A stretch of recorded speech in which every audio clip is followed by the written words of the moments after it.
Hi, my name's Phil. I like talking about politics. In this video, I'd like to discuss the ensuing legal action being taken by, at the moment, half a dozen famous names against the Daily Mail for what are, frankly, very serious crimes. This has a lot of people interested because it's basically a phone hacking scandal, part two. And the first one led to the end of a Rupert Murdoch newspaper, the News of the World. But first, if you'd like to be notified of daily news and politics, please subscribe to the channel and click the bell notification icon. So there are multiple points of interest here. But why is it a big deal? Well, it's because this has happened before. Some may think about the Rupert Murdoch paper, the News of the World, and go, oh yeah, I remember that. Whatever happened to that? The phone hacking scandal happened to that. As a result of the civil as well as criminal court cases, the paper ceased to be. Now, papers like that very frequently defame people, and sometimes those people can afford to take them to court and win. And they sort of consider that a bit of a loss leader. So civil cases they get away with. Criminal cases a little bit different. Now, the Daily Mail are accused now of exactly the same criminal behaviours that finished off the News of the World. The Daily Mail has been around for over a century. If this blows up like the first phone hacking scandal did, it could be even bigger because it'll mean that the first one wasn't even dealt with properly. And I'll start off by saying that I've frequently talked about the sorry state of the mainstream media in the UK. It's one thing for a media outlet to have a particular leaning. I don't even think that's good enough really, but it's hard to know what to do about it. But in the UK, we have what we often refer to as client media. These are media outlets, such as the Daily Mail, who have no interest in real journalism.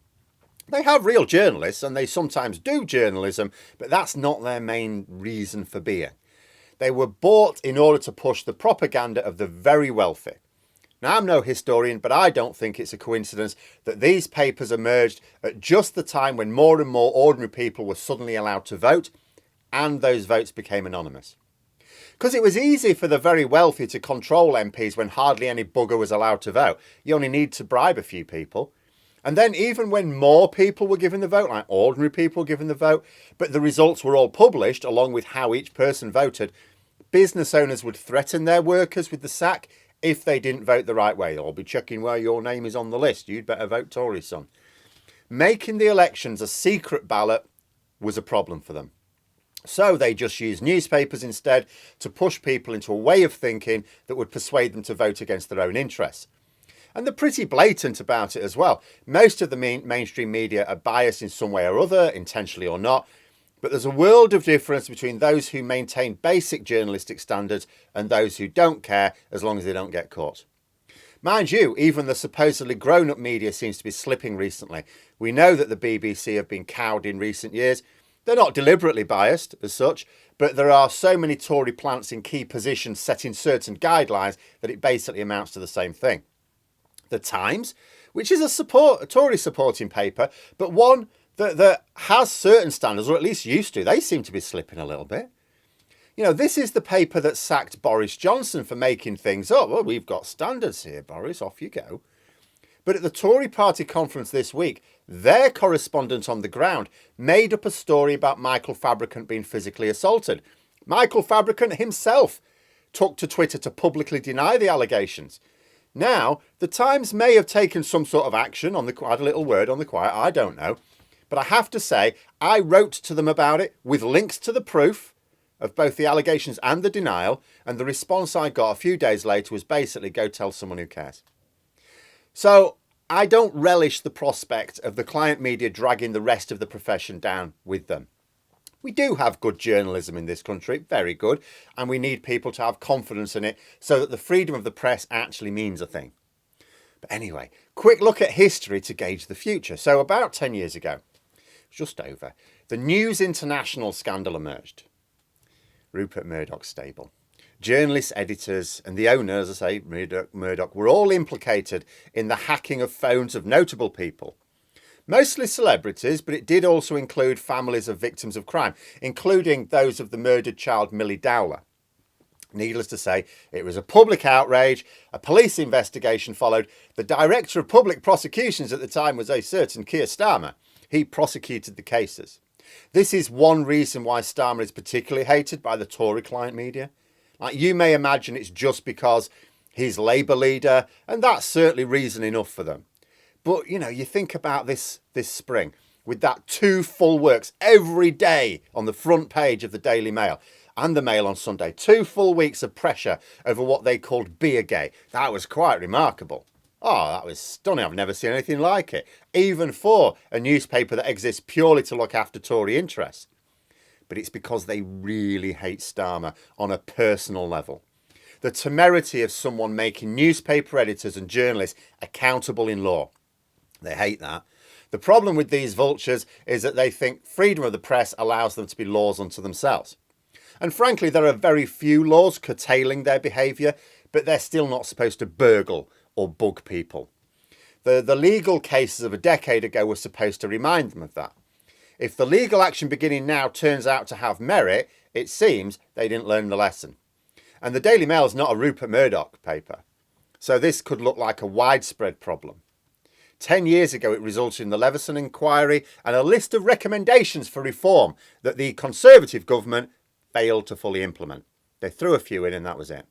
At the 2019 general election, Boris Johnson promised in his manifesto to abolish what few were implemented. He said, we don't need these, get rid of them. Now, this is yet to be done. And if this story blows up, I can't imagine it's going to be. In fact, consider the situation here.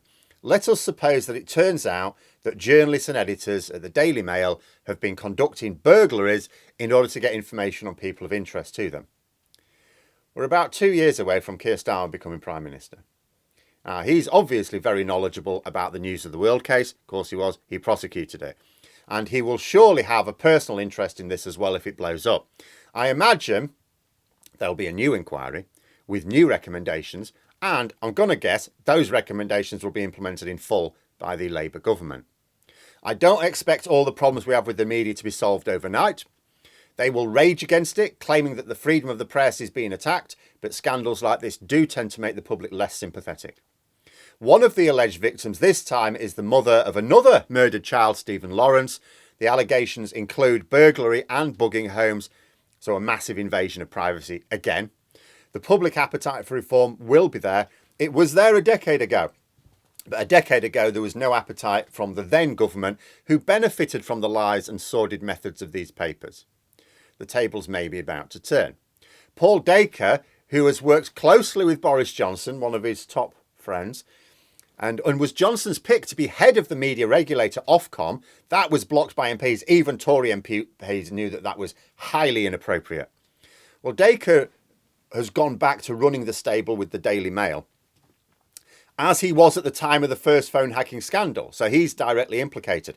He gave evidence at the time that he and his paper had got nothing to do with it. I have to say, I don't think people really believed him, but there was no proof. If these allegations are proven this time, Dacre could come under renewed focus, because if it turns out he lied 10 years ago, he could face prison time for perjury. But this has the power to end the Daily Mail, just like the News of the World. It may not be as likely. You know, this is a half a dozen people taking this legal action, and I don't know how strong their evidence is. But it could turn out that with a criminal investigation as well, many more victims emerge who might currently be unaware they're victims. That's what happened at the time. It started off with a few people realising that they'd been victims of this crime, and then it snowballed. It turned out more and more people. So the threat to the Mail might depend on the scale of the operations and just how hard the owner is willing to fight. I mean, fight too hard and he may become implicated himself. I think Murdoch probably chopped the News of the World to prevent much wider damage to his brand, but the Daily Mail is instrumental in Viscount Rothermere's influence, the owner. It's also a vital part of the extreme Tory vanguard, both persuading ordinary people to vote Tory, as well as putting pressure on the Tories to adopt very authoritarian policies. Because it's not just that it's easy to say, oh, it pushes very right-wing policies. Actually, sometimes it doesn't. It is usually quite careful to not move too far away from their readership. Their readership is intended to be working-class people. Their main purpose is to push for the loss of our freedoms. I think the Express is more those trying to persuade us that making the rich richer makes us all richer. The Mail tend to argue that letting the government put us in shackles will make us all happier. So you can see why a lot of people opposed to these sorts of media are quite interested in this latest case. But those are my thoughts. Let me know yours in the comments below. Hope you found the video interesting. If you did, please click the like button if you'd like to support the channel further, the join button for memberships, and until next time, I'll see you later.